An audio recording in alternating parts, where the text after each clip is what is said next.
Hi CP. Hello, how are you? I'm alright. Gosh, you sound perky. I'm a little bit perkier. I think I have figured out a little bit of a better method of working, which is always helpful, having a routine.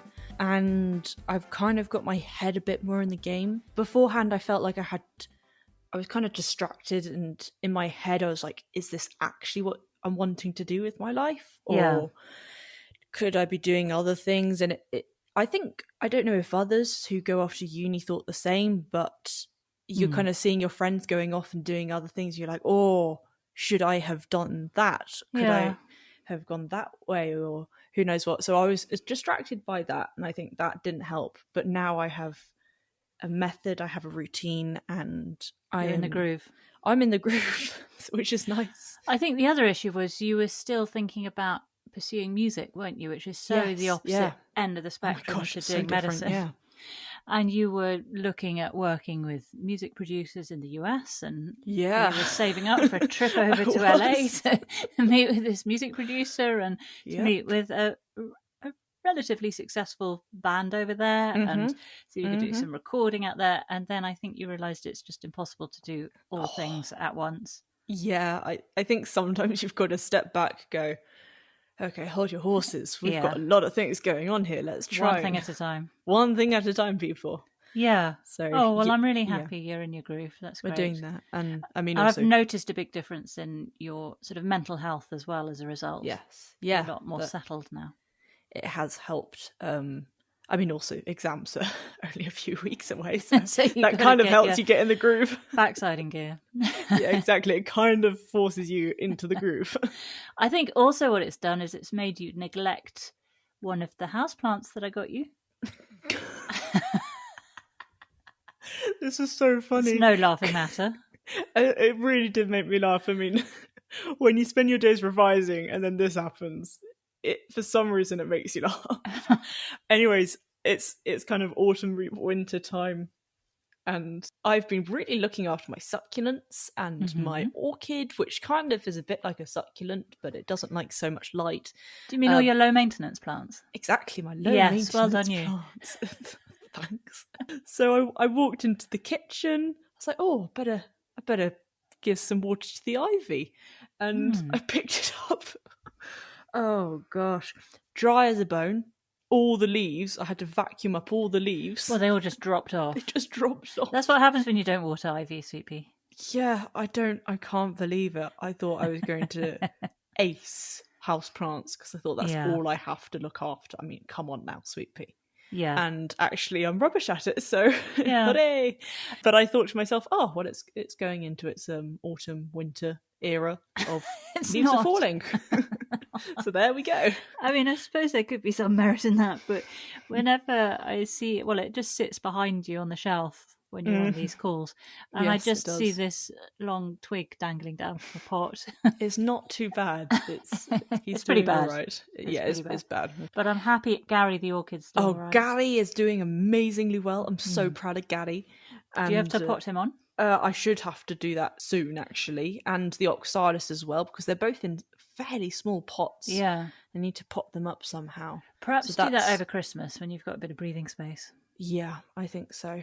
But anyways, all the plants looking absolutely fabulous, bar the ivy. The ivy, exactly. But anyways, how have you been getting on? I've been doing great in the garden. I harvested the last of the purple beans and the last of the tomatoes. And then I found 3 little courgettes, which I was really pleased about. So it's like that courgette plant gave one final push and said, I will provide you with another courgette. And it pushed out 3 more. They're great. And I harvested some chard for the weekend. And what else? Oh, yes, you've got some green chili peppers growing. I picked them because I was worried if we got frost coming. Seriously? Yeah, green chili peppers are fairly decent size. Brilliant. And the last lot of chili peppers that I harvested back when I thought one normally harvested chilies, I harvested them green, then I just left them on the windowsill, not for any good practical reason other than I just couldn't be bothered to put them somewhere else. And they went red. They went red very quickly. Oh. And so I'm hoping these ones will as well. Oh, I hope keep you posted, so. Of course. That'll be brilliant. Yes. I remember the last ones being really, really hot. Like, we ate a little bit of the skin and we were like, oh, this is pathetic. Nothing's going on here. And then And what's funny is, by the way, you decided to eat the seed after I had eaten the seed. So we had the seed in our hand. We were like, okay, 3, 2, 1, put it in. You waited until I had it, watched me burn. I watched your face. Pit of it doom. Was like a cartoon. Your face just went redder and redder and redder. I could practically see steam coming off you. I don't know what that pepper was. It felt like a ghost pepper. And I'm pretty good with spice, but that was poor. Yeah, well, we'll see what happens with these ones. Also, we have a bizarre situation where a globe artichoke is growing and looking really healthy.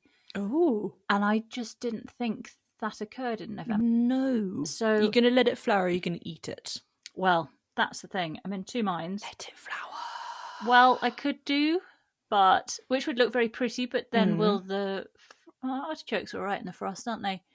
They're not so too maybe bad. I'll leave it. Yeah, that would look pretty. So healthy. It would be a good eating one, but maybe I'll leave it and I'll send you photos of how pretty it's looking. But that took me by surprise. You know, if we've got purple artichoke flowers in November, December, that would be really odd. Interesting. And then your orange cosmos is not opening its buds. It just seems to get more buds, and it seems to be growing taller and taller and taller. It now towers above me, so I shall let you know what happens there. Am I growing a mutant cosmos? You are. In other news, the rat sitch still is ongoing. I think it's going to have to get worse before it gets better.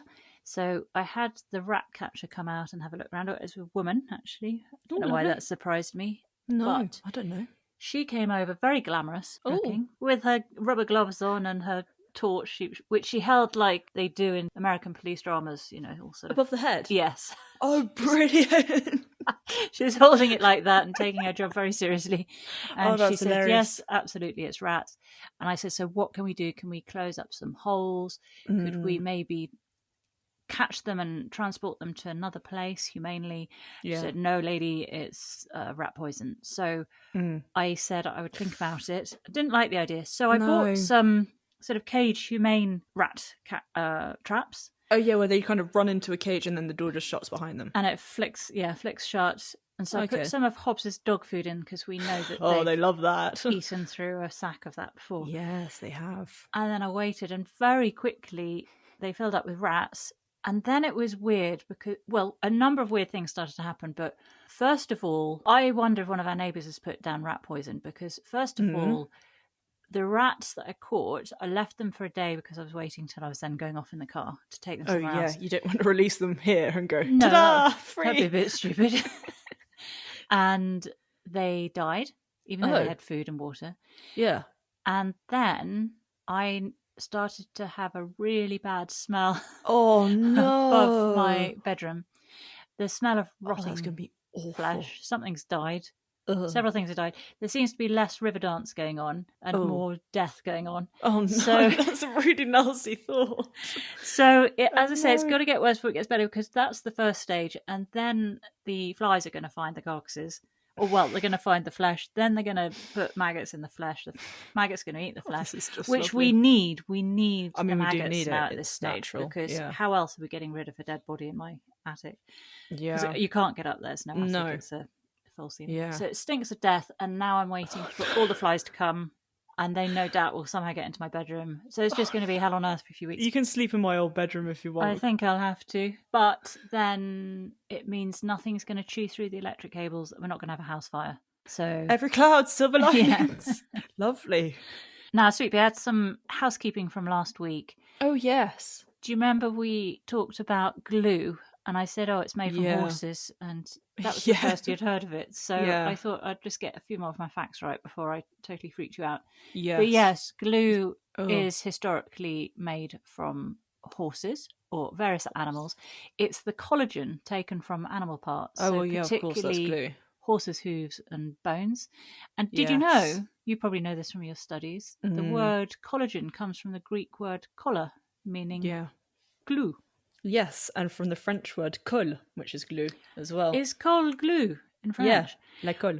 Well, so that's why it's called collagen. It's quite amazing. I only have learned that recently because I'm doing all the different stuff which goes on in cells and membranes and all that stuff. And I learned about the collagen, and it's gluey. It's sticky. Yeah. It binds everything together. Well, so you're going to have to believe me on this gruesome fact. So they are now more glues are made from sort of synthetic stuff, and that's not always ideal either because it's lots of chemicals. It's not but great. Some glues do still contain, more often it's cow hooves or collagen from fish or animal hide. Oh, that's so not the lovely. Offcuts, but I suppose it's the offcuts, but it's still not nice to think about it. No, it's quite sad. Then one other thing that we talked about last week. Do you remember that African grey parrot called Rocco? Oh, yes. Who kept ordering stuff off Amazon. Had a lot of things to say and order. Yeah. Well, I've read it, and that was in the UK. I've read up about another African grey parrot who was kept as a pet in the UK, and he went missing, and then he came back 4 years later speaking Spanish. These parrots are so funny. I love how it had to come back, though. It was just like, hola, ¿qué tú me dices? Es España. El lago está a la derecha y a la izquierda. Dos cervezas. And then just a couple of other things before we hit Nowhere News. I mentioned last week, I think it was, that we're setting up a YouTube channel, not for anything video format. It is purely audio, but with an image on the front, because we were asked by a few people if we could put it on YouTube. And I was wondering why it would need to go on YouTube. And somebody called Jerry, I'm not sure if that's a male or female Jerry, and I don't want to put the surname just in case you're not meant to. Yep, of course. Anyway, he or she explained that there were two reasons. One was they had easier access to YouTube than they do to all the podcasting channels. Okey-dokes. I don't know why, but I guess it is just another outlet, isn't it? So YouTube is quite YouTube is to get pretty on popular, isn't it? Yeah. And then the other reason is because YouTube provides subtitles. So you can get closed captions on it, so it's a bit easier to follow along if we're not, I guess, speaking clearly, or maybe if you're hard of hearing. Yes. But I thought I would just mention, Jerry, I don't know if you're aware, but Spotify are now doing a new thing where they provide subtitles too. I don't know how good they are. I don't know how reliable, but if you, for some reason, can't get YouTube, then have a look at Spotify as you're listening to the podcast, and you should see some writing come up. Absolutely.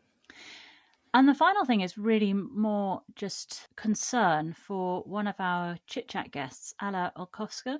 You know, she's in the Ukraine and dealing with all sorts of obvious problems out there right now.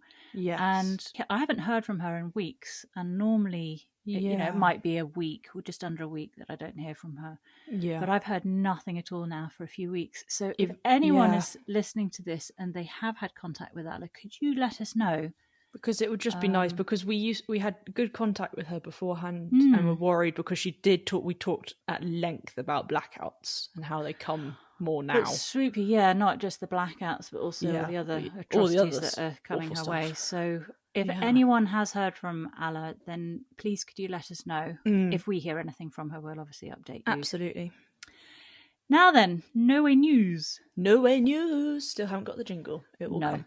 It will come one day. There's an article in The Guardian the other week that talks about how there's been a 200% increase in honey fungus this year. And they say that the spread is being caused by two things. First of all, the hot, dry summer has meant there's been more drought, which has caused more trees to become stressed and therefore vulnerable. Okay, yeah. And then the second issue this year has been that we've had a very warm but humid, moist autumn, which has been prime conditions for the fungus to fruit and spread. Of course. Moist and warm is perfecto. Yeah, exactly. Do you remember Tashi Dundrup was one of our guests, and he talked about how a honey fungus was causing him some grief. It was in a neighbour's tree, and then the neighbour cut down the tree. He didn't say whether they discarded of it, because that's one of the things the RHS is saying is very important. If you have a tree with it, you need to get rid of the tree and you must discard the dead wood. And also, if you have any dead wood lying around in your garden, you need to do something with that. Okay. Because whilst it's there, the honey fungus will thrive on it. Yeah, of course, absolutely. Yeah, and with Tashi, it then spread into his garden and he lost his beloved apple tree, which was sad. That's so really he not chopped fair. his down and burnt it to the ground. Burnt it to the ground. Yeah, I mean, that will. So it's just something really for us all to be aware of, that because of the changing climate and these new sort of conditions that we have, with climate change means that this is going to be a bit of a problem going forward, potentially. Yeah, absolutely. Crikey. But then I have some good news from the world of fungus. Oh. It's such a fascinating world, fungus, isn't it? Fungus is amazing. It can be really awful, and then it can be really nice. Great. Like, really essential. Incredible. Yeah. But also massive worry. Like, isn't dry rot as a fungus? That always scares me. Oh, that really does scare you. I remember you went through a phase of thinking everything was dry rot. Not that I catastrophise or anything, but... No. We've talked, I think, about plastic-eating worms, haven't we? Or something like that on one of these segments of the podcast. But there are a couple of fungi who are plastic devourers as well. Oh, cool. One is called... and you would be better at these names. Oh, no. Pestalothiopsis microspora.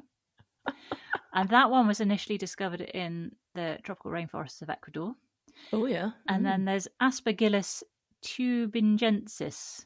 I mean, these are awesome names. Aren't they? And that was discovered at a landfill site in Pakistan. Oh, okay. Very different places. So research has shown that these fungi can reduce the weight of plastic waste by 40 to 60% in just a few weeks. Sheesh kebabs, that's a huge amount. Isn't that incredible? Tiny microscopic things. The decomposition depends on other factors such as the type of plastic that you're trying to eat, the enzyme concentration, and then also temperature and humidity. So they do need a really nice environment to be doing this munching.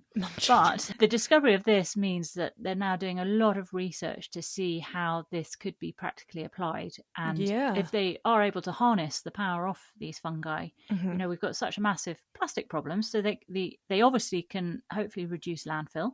Yeah. That could be tackled by amazing.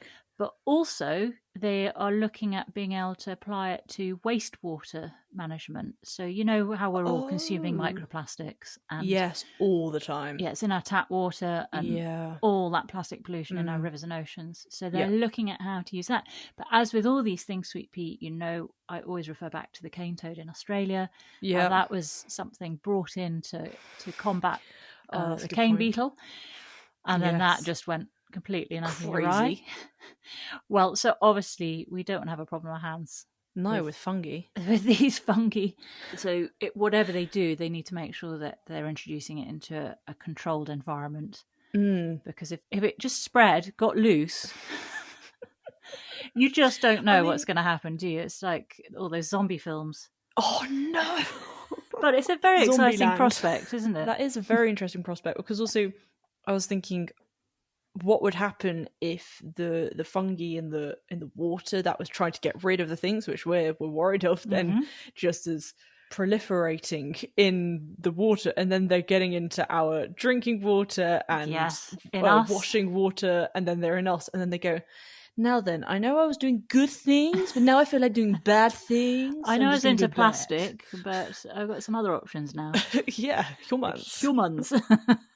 Yeah, so I understand why you need to kind of look into there are horror films written about this sort of thing. There are such creepy films. I don't watch them because they freak me out. No, you would not sleep at night, Sweet Pea. No, you don't even like the sound of a champagne cork popping. No, exactly. A creepy horror film. Exactly. Jump scares around every corner. Right. Well, hand in hand with the plastic-eating fungi, what we could also start doing is replacing the plastic with bamboo.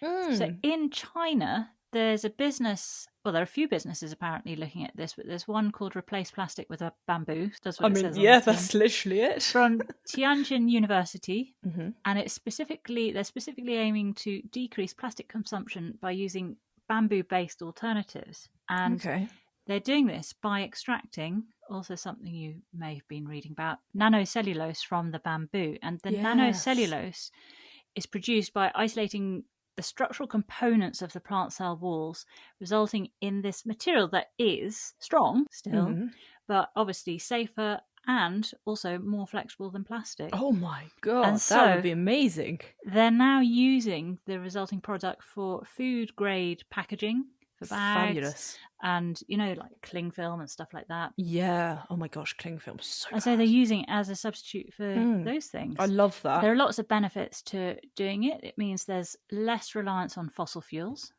since many plastics come from oil.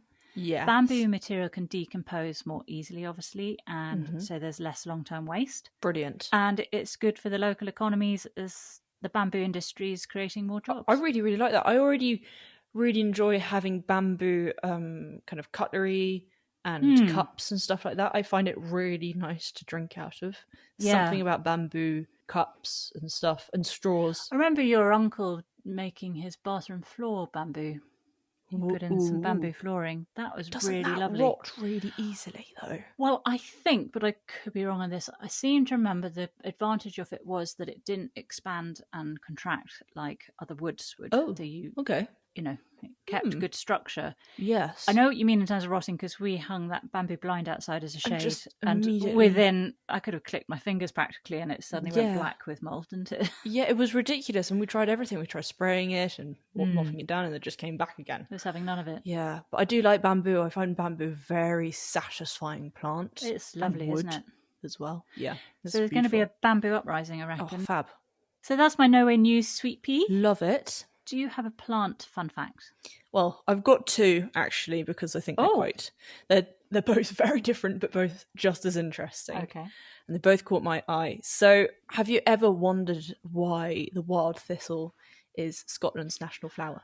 No. Well, I'm intrigued to know why. It's quite an interesting story about how hundreds of years ago, when the Vikings invaded Scotland, they were slowed down by patches of wild thistle, allowing the Scots time to escape. Right. Because they were all barefoot and the thistles were just destroying their feet. Ouchies. And I wonder if the Scots were barefoot as well. Oh, I wonder. Or at least the patch created this barrier between the two. The Scots were just like, ciao bella. They ran off that way. Ciao bella. Just what Vikings used to say. Yeah. Oh, that's lovely to hear. So the humble thistle actually helped defend Scotland. Exactly. I like that. Yeah, I do as well. That makes me happy. And romantic. Yeah, exactly. And then this one, which I thought was scientifically extraordinary, was that lotus flowers, the beautiful, delicate lotus flowers that you see sitting on the water, well, they can actually regulate their temperature like mammals, like we do. Wow.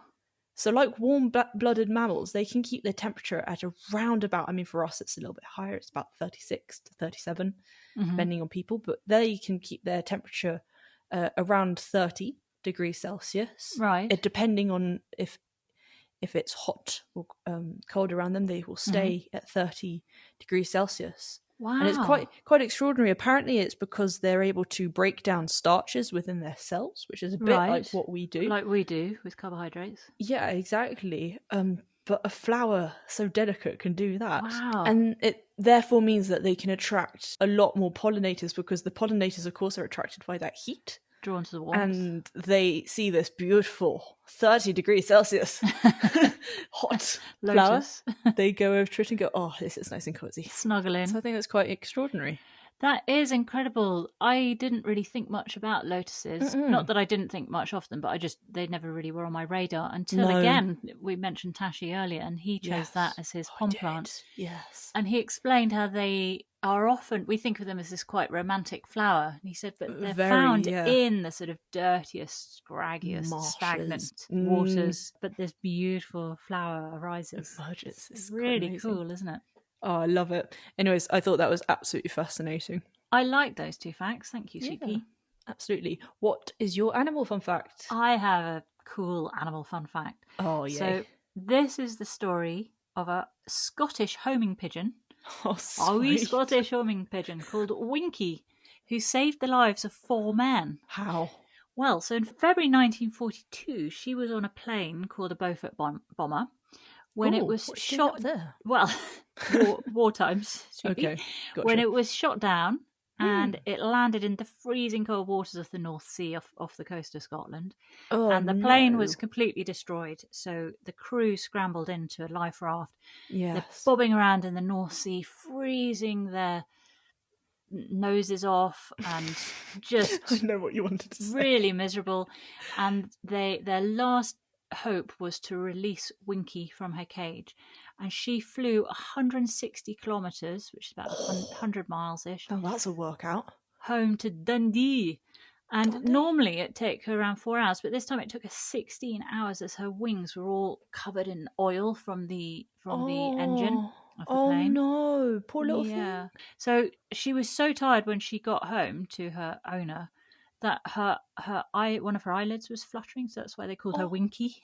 Oh, sweet. Oh, that's bless adorable. Her. But anyway, she wasn't carrying any message in her little sort of message holder thing. Yeah, cute little tube thing. Yeah, but the RAF were able to calculate the position of the downed aircraft using the time difference between the plane's ditching and the arrival of the bird.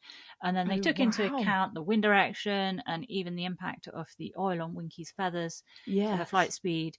And they were able to launch a rescue mission and got the 4 men within 15 minutes of Winky sounding the alarm. Wowzers! So that's apparently amazing. They did always carry a homing pigeon with them on the plane in case of this sort of thing happening.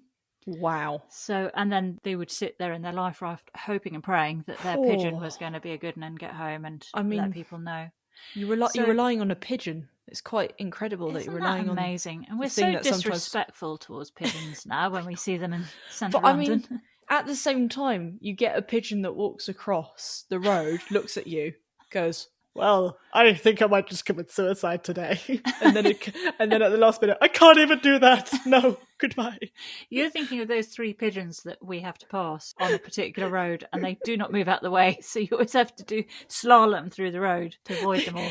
They always scare me. But they're wood me. Pigeons. They're nice. Oh, pigeons. They really annoy me. In London, you get those pigeons that just look like they're on death's door and they've got half a leg gnawed off and in the right state. But but I'm still alive, people. Their ancestors would have been involved in saving us humans, so we need to give them a little incredible handshake, wing shake. Wing shake. But this is the sweet thing, is that as a result, Winky won the Dickin Medal in 1943, which is a medal to recognise, I love this, gallantry and devotion to duty displayed by animals serving with the armed forces or civil defence units. Oh, sweet. I mean, that is just the most heartwarming story ever. Very sweet. Right, I think we should have a look at Gardener's World now. Mm-hmm. If you're up for it, Sweet Pea. Oh my gosh, of course I am. So, this is Gardener's World 2025, episode 30 recap. Off we go. We have Frances at Damson Farm again, and the first thing I noticed was a very speedy sunrise. Very speedy sunrise. Boom, it was up. They love changing the speed, don't they, of their footage? Slow-mo or high speed. Anyway. Yeah, exactly. Frances is dividing telomeres. Telomeres, which are in the same family as heucheras. They look quite similar, but they're kind of the greener leaf of a heuchera. Yeah. Same kind of shape and form. Anyway, she was dividing them because she said this is the best time of year to be dividing perennials. So Spring or autumn. And then she was going to put it in a container with some other plants that she had, a nice perennial container that she was creating. And in there, I think she was putting in things like Narcissus Thalia, Melicas, Carex apalachica, and a common polypody, which I hadn't heard of as well. It was a nice little bucket that she was doing. Yes, Two things to note. One was that she digs up the compost quite a bit, doesn't she? And then she said she was adding some homemade compost to enrich it. And then explained that with that homemade compost will come a load of weed seeds. So once she's done with potting it up, she'll mulch with some sterilised shop-bought compost. Yeah, exactly, to put a nice layer on top. Yeah, how thick do we think that needs to be? It's usually about an inch that they say to put on top. Yeah, that's a fairly good mulch on top. I'm pretty sure about that. But one thing I am sure of is Rua is the cutest.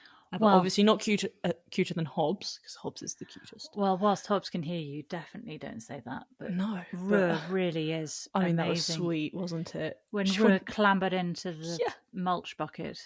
Oh, gosh. Oh, my gosh. And then the head hooked over the ledge. Yeah, Hobbs she made herself so comfy. Very, very cute. I think Rua stole the show this week. I think so. I think it should just be Rua's World. A little offshoot. I would love to see Rua's World. I'd quite happy to watch it. I think the cameramen were quite taken by Rua as well, because there was a bit of a dog cam moment where Frances was talking and doing her thing, but all the focus was on the doggy. Poor Frances.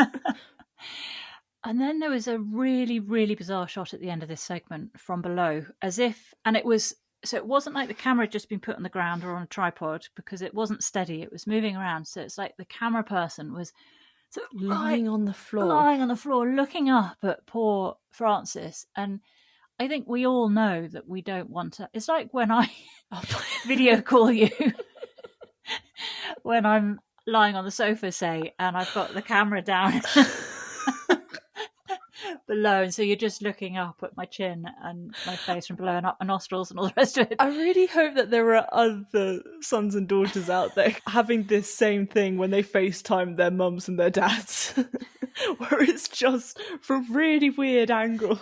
It really makes me laugh because that looks so bizarre. You looked like that character from Monsters Inc. You know, the woman in the library, the receptionist. The receptionist. Okay. Just needed pointy glasses. And then need some pointy glasses. Right, that's what I'm going to do for Christmas. But I don't know why they did this bizarre camera angle. It was no one looks good from down there. No, but also we don't see it ever because it's not a good idea. So I don't. Not from above. It gives me a big forehead. Well, from above's definitely better. Anyway, that's another story. Maybe they're just trying some new stuff out. Maybe. Then we go to Arit, and she's wandering around the garden in Oxfordshire, wasn't it? Yes. This is the garden of Jan and Ken. Yeah. Arit's in her gorgeous orange poddy and black wellies. Don't know if you spotted those. Oh, no, I thought didn't. You would, because they're orange. They're right up your street. How did I miss those? I'm just focusing idea. Too much on the plants. I'm looking around. That's very conscientious of you, sweet pea. I know. I'm too busy looking at the wellies and where her coat's from. Anyway, this is talking about how Jan and Ken had moved from a very sort of rural, large garden with views to now this smaller enclosed garden. Which seems to be on sort of an estate, so houses all around, gardens all exactly. around. And Jan talks about walking around it at 6 a.m. and enjoying the sunrise, and that's just so relatable, isn't it? There's a really nice feeling to getting up with the sun. Yeah. Maybe not in the winter, because that's too early. No, that's far too early. But certainly in the summer, and having a wander around and watching that morning light come up, it's pretty special, isn't it? I do really love it, because so many of my student friends, their clocks are very much later in the day. Like they get up at 10, but they'll go to bed at like 1 a.m. Oh wow. So that's how they do the thing. But for me, I just can't do that. I love mornings. I want to be up. I want to feel like I'm up before everyone else. You're an early bird, aren't you? And they're night owls. But there's no right or wrong. Everyone's got their different cadence. It's interesting. Yeah. But did you see those two chairs that Jan and Ken had? Not when they're sitting at the table, but they're those two very comfy wooden chairs under that pergola, I think it was. Yes, I did see those. It's a much more classy version of what we have. And on the Sunset Terrace. Yeah. And they're the chairs I always try to describe to people. I always say, those chairs you always see on the side of lakes in American films. Yes, exactly. And I always look up the name and then I forget the name. Anyway, I've looked it up, I've written it down. I'm going to try and remember this forever now. They're called Adirondack chairs. Adirondack chairs? Yeah. Oh, okay. But these, we can recommend these so highly, can't we? Because once you sit in them, you can't get out of them. No. You are then, because they are so comfortable, they position you in the at the perfect angle. So you're leaning back, but you're not lying down. No. But you're certainly angled back. So your viewpoint goes up, really. Yeah. And then they've got nice wide arms that you can rest a drink on, or you can just rest your arms comfortably there. Yeah. Quite low to the ground. Yeah. And your knees are quite high, aren't they? Because you're so low to the ground. But they are the most comfortable chairs. Oh, and you put a cushion really on recommend them. And you're sleeping in that for the evening. The biggest problem is we say, we'll just sit here for 10 minutes, and then we end up being there for literally, it'll be hours on some occasions. And that is why the weeding does not get done. But we do recommend those chairs for sure. We do, absolutely. So Ken and Jan talk about how important it is to have a practical garden, low maintenance, and no grass. No steps as well. And no steps, so they're future-proofing this. And they showed a photo of the work that was done, the excavation that took place to level the garden so that it was level with the house. So now you walk out of the house and it's just straight into the garden, which is lovely, especially when you've got those big, I think they were bifold doors, but certainly having a whole wall of a house that opens up. I love that feeling. You don't then want dream, steps, no. Even if you aren't mobilely challenged. Yes. You still want that to be that inside-outside space just to flow, don't you? Yeah, so it was a good call, I would say. Yeah, I think also what's nice is when you have, I don't know, like a travertine floor inside and out, so that's that the floor literally does just, it doesn't change. I'd love to do that. If I had the money, that's what we would do. If you had the money, that would be bliss. Yeah. But they had, in the garden, they had very muted colours, very chill colours. Lots of greens with then a bit of colour here and there. So they had kind of some grasses, panicums and hacknacloas. They had sedums in there and euballs as well. Persicaria and Actea, all kind of in slightly pinkier reddy tones, but not harsh, which was rather lovely, quite chill. And then Ajuga as ground cover, which is actually a really nice plant. And recommend it to lots of people because we have it just in the lawn and in some beds, and we didn't plant it just came up. No, and I think it's absolutely lovely. It's also really easy to manage. It pulls up quite easily. So easy, yes. In places you don't want it. And then they had all the lovely hard landscaping of the different types of paths. So there's the porcelain, the non-slip porcelain tiles, aren't they? Oh my gosh, that's important. Then you've got the red brick paths as well, haven't you? Yeah, which picked up the colours of the flowers. So that was lovely. Very nice. Gorgeous. I think the only thing for me that I wasn't so keen on, but this is my personal point of view, is the really harsh fences. Now I don't know if they chose those or if they put them in, but for me it was too harsh. I get that it's either you have a boundary entirely or you try and forget about it, but for me it was just too much. Well, I actually liked it because this is quite a modern garden. And there were lots of lines involved. It's a modern house, although it was using Cotswold stone.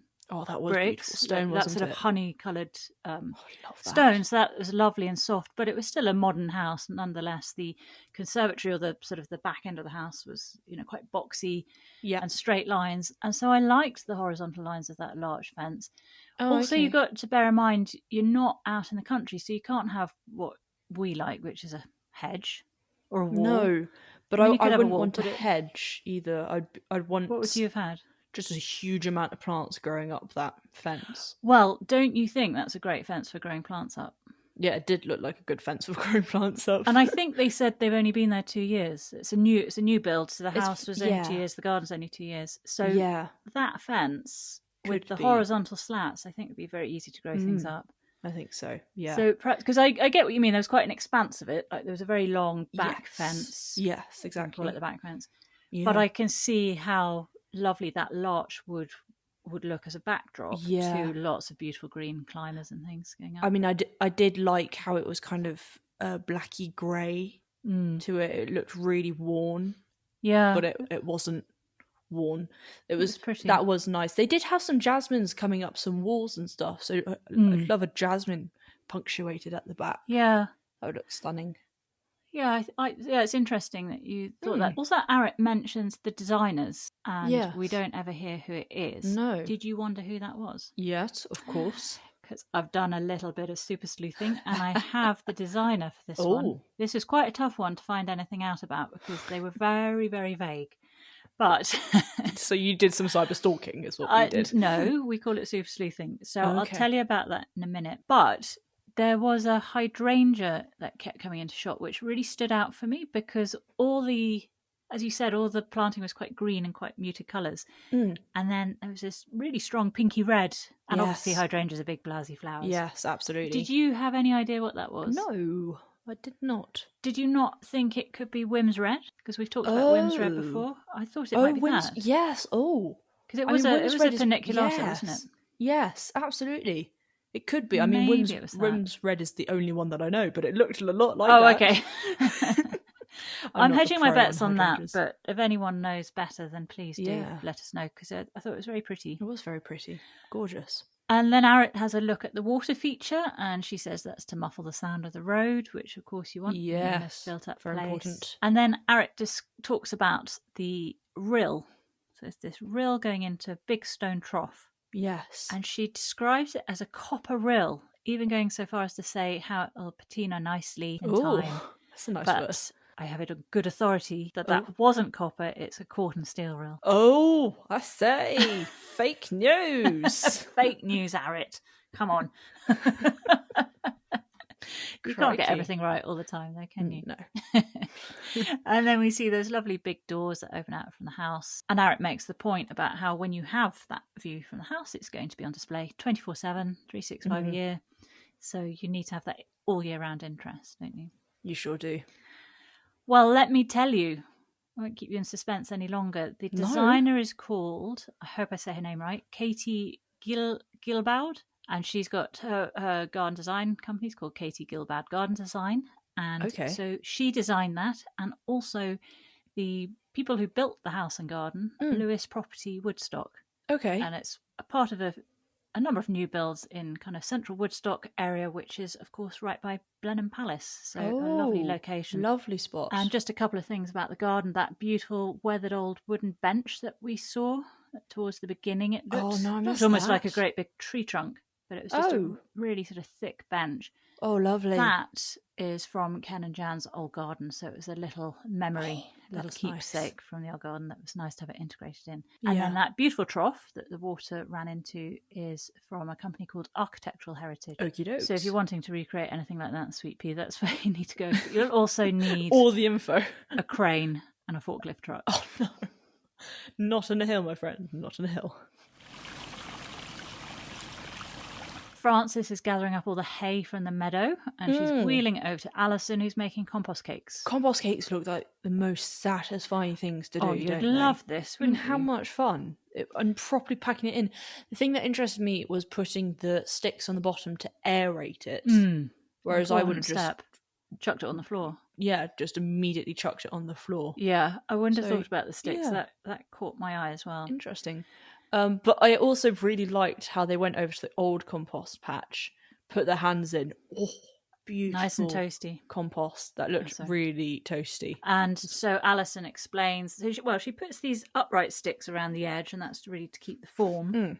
And then you alternate your layers between the green stuff and the brown stuff, which we know, but then also importantly watering in between each layer, because the centre otherwise won't ever get wet. Absolutely. And then Frances is gathering up the windfalls to add to the cake. Then we head over to Tim Foster in Bristol. He's a teacher, a horticultural teacher, and he's in his allotment talking to us about apples. All about apples. It's quite amazing, all the different varieties that some people have. They go hell for leather with all the varieties. Yeah. And I do want to know what he does with all the apples. Oh my gosh, I'm so glad you said that, because this was a big missing piece of the jigsaw for me. Huge. He said that he uses them all, and I was waiting to hear what for, because I want to know. We can have some years where we get so many apples from our tree. And I really want to know what to do with them all, other than just eating them. Exactly, because he must have so many. Does he ever get sick of apples, do you think? I do wonder. Know. Tim, we need you to write to us, call us, let us know what you're doing with your apples. Call me. Exactly. But he also says the statistic of how UK imports about 85% of its fruit. And he mentions citrus and bananas. And at first I thought, oh, crikey, that's terrible. But in the UK, we do have a lot of stuff that's either out of season or can only grow in another country. So, avocados, for example. Yes. We put those into everything. Dragon fruit, like he says, bananas, lemons. Yeah. We love all that. We do. So how do we resolve that problem? Because I can't give up my bananas or to avocados. Well, the citrus are now being grown down the Isle of Wight. In the Isle of Wight, exactly. With Wayne. Exactly. So with the changing climate, you've got to find the silver linings. And Wayne did also mention edible bananas that are grown in the UK now. Yeah, exactly. So maybe that might be a good thing. Maybe it'll happen. Hopefully. Well, again, it's Trying to find the good in the bad, isn't it? Yeah, exactly. Anyway, so he talked about quite a few different apple varieties. I will rattle them off. There was Darcy Spice apple, a Tom Putt, a Pitts Maeston pine apple, which apparently has a slightly pineapple-y taste to it. So I'd be interested in having that one. Then he also had a multi-grafted tree. These are just so cool. I've heard about these before, multi-grafted trees. Anyway, so he had 4 different ones on here. He had Discovery, Ellison's Orange, Winston, and Cat's Head, or it's also called Pig's Snout. And then he said how his favourite one was the Ashmead's kernel. Yeah, possibly his favourite one. Yes, if he had to choose. And then we get a shot of a pear at the end. I know. But nothing else was said about it. I was like, well, wait, what? What's the pear doing here? Was that to keep us in suspense for part 2 of Tim Foster talking about pears? Oh, maybe. I don't know. It's quite late on in the series, isn't it, to have any part 2s of something? Maybe for next year. Who knows? Well, I tried to find out some stuff about Tim, and there's some stuff out there. So he has got a website. It's called Tim Foster Gardener. I'll put a link to that on our website. He has a blog in there and details of any courses that he's running. And you remember St. Werburgh's from a few episodes back, that city farm where they had, was it Propagation Place that closed down? Do you remember? Yes. Yeah, I do remember that. Joe Swift was with them. Well, he works with them. So a lot of his courses can be accessed through there.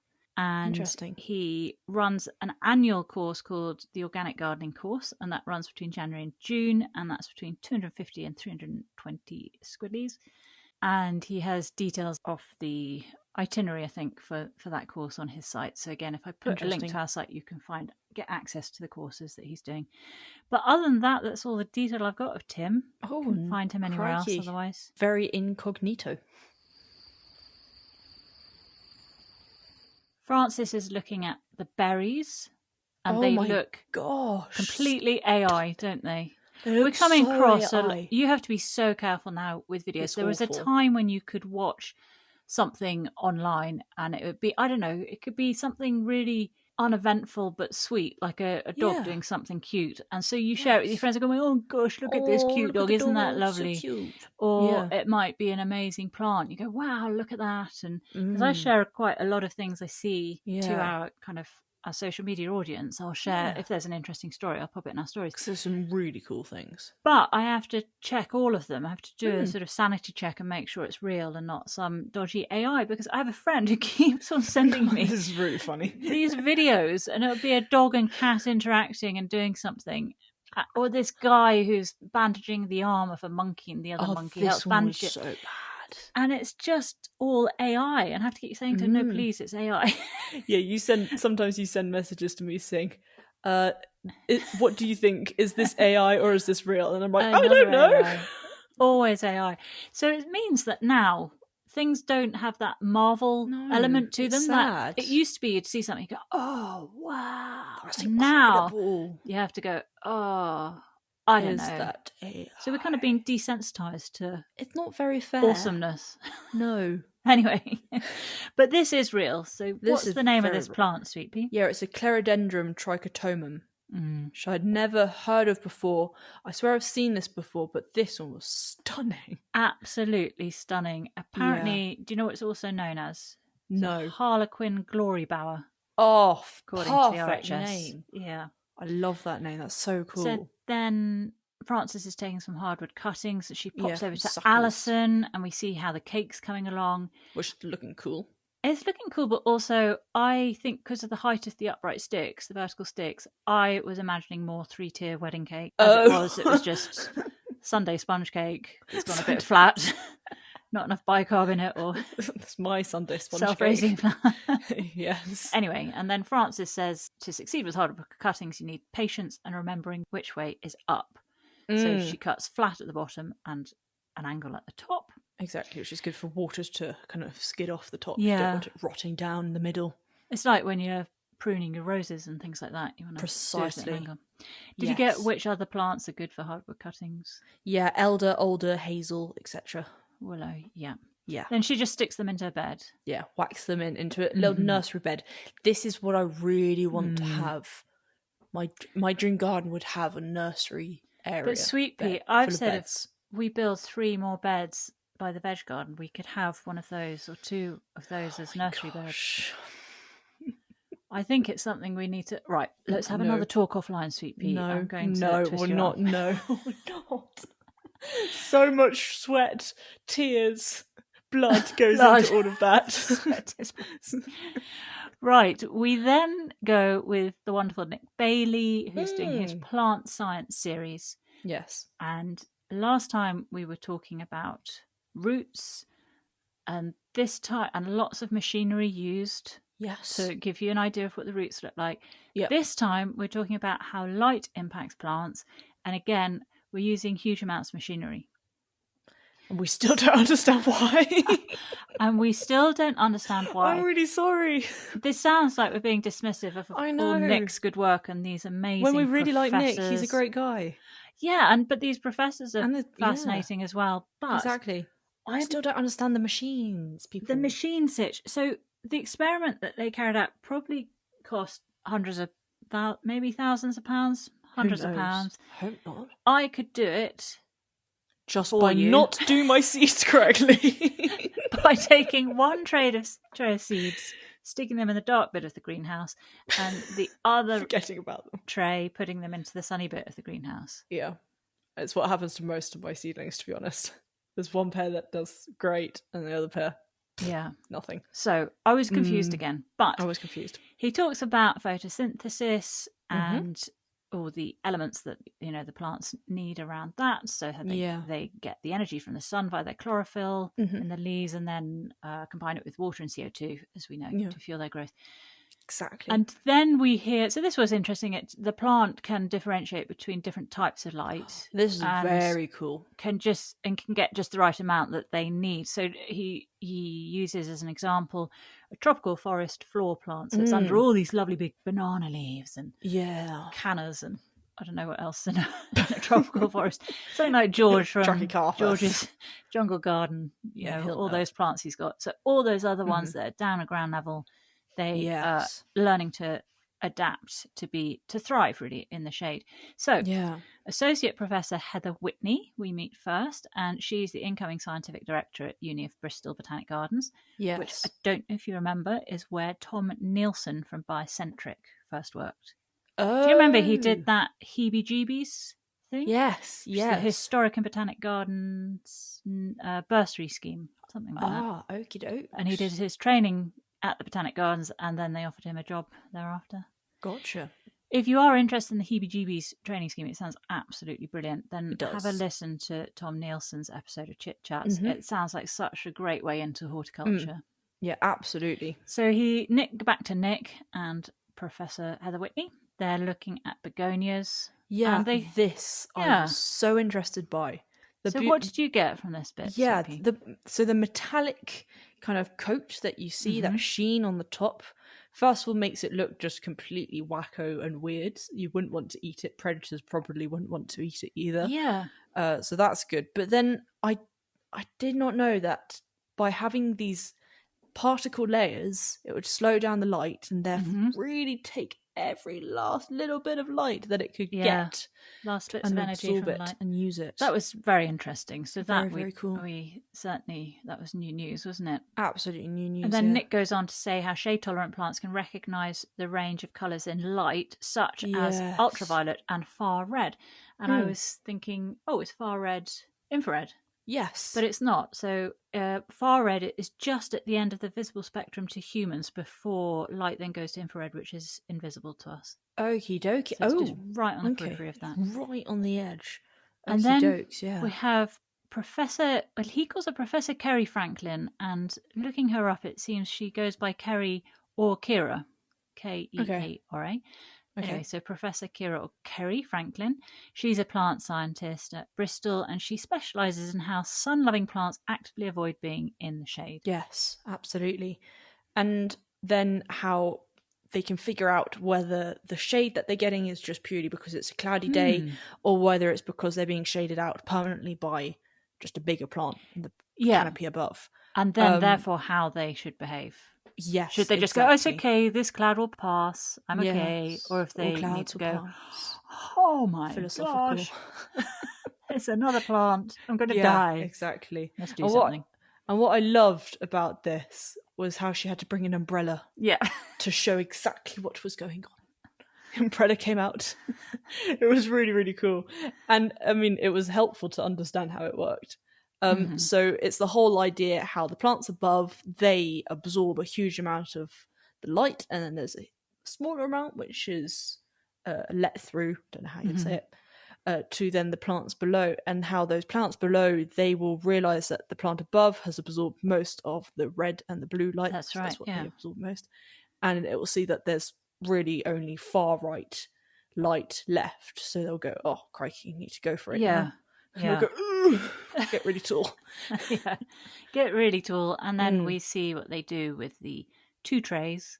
Yes. And they do it both with, I don't think they mentioned what the radishes? initial, well, there were radishes, but what were the other seeds? I didn't. We heard see what the other ones were. So we then see, so she puts one into this contraption that provides lots of light. Yeah. And then into another contraption that doesn't provide lots of light. And we see just use my greenhouse. Those in the shade get very leggy because they're really sort of elongating their growth cells to try and reach some light. And the others are all sort of nice and compact and bushy. Good. And then the radishes were helpful because obviously the radishes are root. And so you can see really very quickly you got nice, good yummy roots. Radishes. And then the other ones in the shade didn't have much nothing. Exactly. So I think what the most helpful thing for me from this bit was when she talks about how densely you plant plants. Yes. I usually forget about that and I kind of go, oh, come on now, you guys can figure it out. But I suppose if you've got enough light, so Mags and Mon, they always plant all their seedlings very, very densely. Close together. Yes. And they say that they all just work it out. They're all elbows. All elbows. So barging each other out of the way. Exactly. But I guess with me. It must be all right because they got lots of light. But I guess if there's restricted light and then they're close together. Anyway, it was worth thinking about. Yeah. Yes. And then Frances talks a little bit about it as well, saying that as well as light, there's the need for the right temperature. And now it's getting chilly. Some plants need to go inside. Yes. Which plants is she worried about? She had the blackcurrant sage salvia. Possibly would need to go inside, but she said especially the non-hardy, so the tender salvias, they definitely need to go in. There was also pineapple sage as well, and lemon verbenas. They need to go in, ideally, into the greenhouse. Yeah, an unheated greenhouse would be fine. Yes, absolutely. And if you don't have one, just keep an eye on the forecast and bring it in if there's going to be a frost in the house. Absolutely. And then Rua was obviously chilly, so Frances had laid a jumper on her. Oh, goodness me. Sweet. And then Frances was just planting out some plugs, which were Sweet Rocket and Stock, which was half going into beds, half going into the greenhouse. Yeah. And then I do feel we should just give a mention to Alison's dog, Twiggy. Oh my gosh, Twiggy is so cute. She's a scruffy little thing. She is. I'm not sure, but anyway, she's adorable too. So we love you too, Twiggy. We do love you too. No disrespect. No. And then we go to Sue Kent's place, and like last year, we're taking stock of her garden. Exactly. At the end of the season. Exactly. So she was at the beginning removing Japanese anemones because they were crowding out her beautiful apricot rose that she had taken from a cutting. Was looking absolutely fabulous now, but it was a little bit crowded. Did it make you think any more about my desire for you to move that beautiful rose you put under the ceanothus that is so completely crowded by it? It's not being crowded. It is growing up through the ceanothus, going ta-da, and it looks fabulous, darling. You leave it where it is. If I find out that has been moved, there will be consequences. You won't notice. And then last year, Sue's daughter has moved, and she needs help with her garden. So what they've done, I thought this was rather lovely. They went around Sue's garden, and her daughter pointed out all the plants she liked, and then Sue has been collecting, propagating, and we saw a lovely array of plants ready to go to her daughter's place. And so obviously I started having thoughts. But I have no doubt you're going to be digging the whole plant up, aren't you? Oh my gosh, I'll be digging the whole thing. I'll be digging the whole garden. No, I'll take little cuttings and I'll divide things because I would love to have lots of the plants that we have. Yeah. Because they're so beautiful. Yeah. Well, absolutely. We've got plenty of time before we need to worry about that, haven't we? Yeah, plenty of time.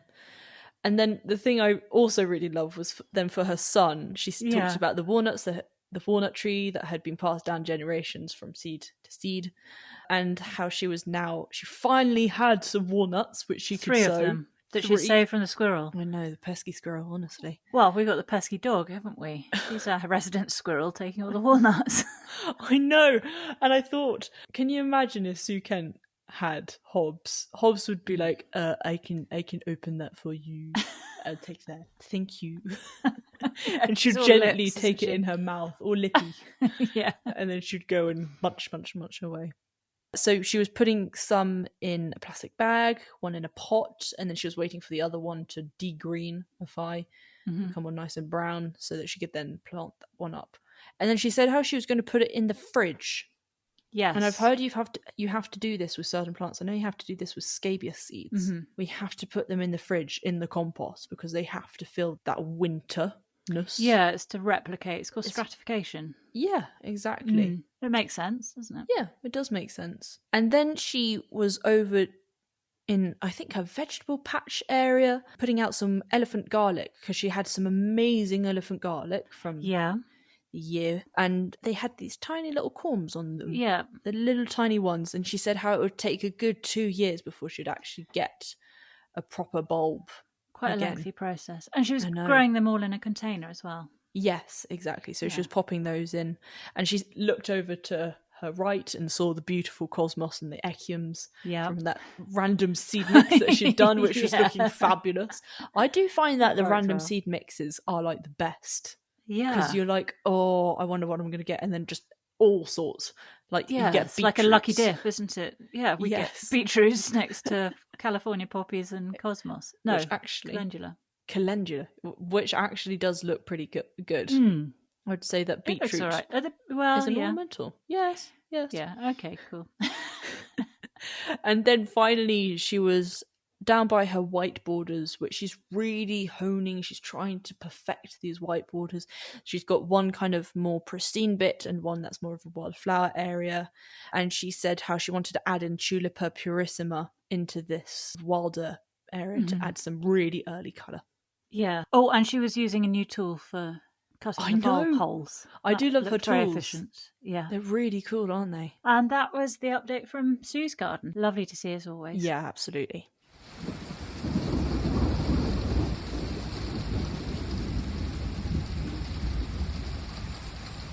And finally, Frances is planting some bulbs into the gravel. Yeah. Oh my gosh, talking of Twiggy, Twiggy is standing right up, cheek to jowl with Frances. Frances is just carrying on as if it's all completely normal. But I also love how Twiggy's standing up against Frances but looking the opposite direction. Yeah. And I always think when a dog stands with its back to you, there's real trust involved, isn't there? Oh, that was such so trust. Cute. No respect for personal space as well. But, no respect. But that's how I have to feel when Hobbs just kind of shoves her kind of back end towards me. She's like, scratch my back. And then she's just looking out at the view or something. I have to think, okay, it's because she loves me. Because she loves me. But I thought it was so cool that you could put species tulips in gravel. I didn't know that. So we need to do that. We've never thought of that. I thought that in our gravel garden, because we're going to get rid of all the tulip pots. But it will mean going right into the earthy bit. So it does mean then we've got quite a lot to deal with once the tulip's done. But anyway, it's definitely something to think about. Yeah, but Did you get the name of that tulip? Yeah, Orphanidia species tulip. Exactly. And then we're to jobs for the weekend. So we have divide herbaceous perennials, clean windows in your greenhouse, and chop and drop. Yes, which is a great method, and we do that all the time. We do, because we're too lazy to take it up the hill to the compost heap. But it does work, and it creates a good mulch and actually suppresses a huge amount of weeds. I'm at peace with it, for sure. Yeah. So, sweetie, your favourite plant? Was the beautiful clerodendron. Oh, with the beautiful blue, the harlequin blue and pink. The AI plant. That was my favourite as well. Yeah, I mean, come on now, it was stunning. That would be a fun one to introduce to our garden, especially if it's so easy to propagate. Yeah, and I quite like it that it's all shrubby and quite tall. And oh yeah, for sure. Really, we could do with some more shrubs. Yes, I think I'd love that. That could look nice next to the pond. Oh my gosh, that would look stunning. Oh my gosh. Oh my god, I don't know why I've just changed accents. And what's your top takeaway? Was the layer cake. Not the film.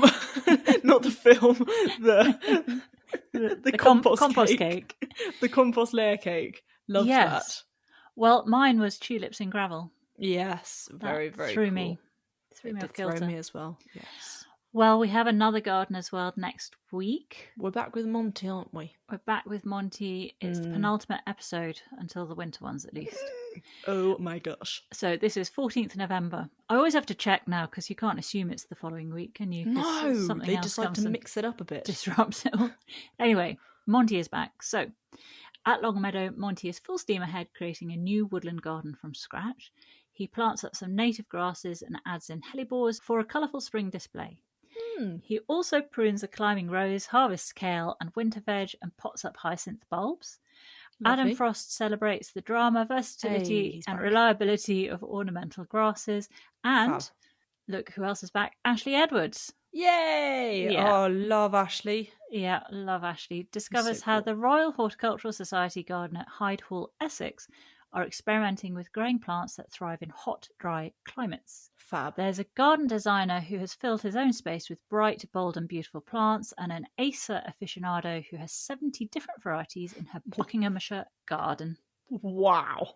That will be interesting. Lots to look forward to next week. Very cool. Well, if you want to get in touch about anything we've talked about, here's how. If you have any questions, feedback or comments, you can get in touch with us on our contact page at notjustagarden.co.uk or via our email, which is notjustagarden@outlook.com, or you can even find us on Facebook or Instagram and come visit us there and hit the follow button. And if you enjoyed this episode, it would mean the world if you could post a 5-star review. It really helps our podcast climb up the pile. If you didn't enjoy it, bigger polls from us, and please don't. For more Sweet Pea and Bear content, including videos, blogs, guest garden lists, early access to episodes, podcast outtakes, which are great, and community chats, come join us on our Patreon. You can find a link on our website. Well, that's us done for this week, Sweet Pea. I would love to stay and chat, but I have a very impatient dog who's got her knees crossed. So I think she needs to go outside. It's pedal time. It's pedal time. Yes. So I hope you have a nice evening. Absolutely. You're not doing any more work tonight, are you? Heck no, I am not. Good. I am buenas noches. Buenas noches. Great. Thanks for I'm like that parrot. Came back from speaking Spanish, people. Yeah. I do hear people who have a knock to the head and suddenly start speaking Chinese. I know. You should learn about that, Uni, and report back to me why that happened. I should. I shall ask some brain surgeons. Ask some brain surgeons. All right, Sweetie Pie, I'll see you next week. Absolutely. See you then. Bye-bye, Sweet Pea. Bye, Mummy Bear.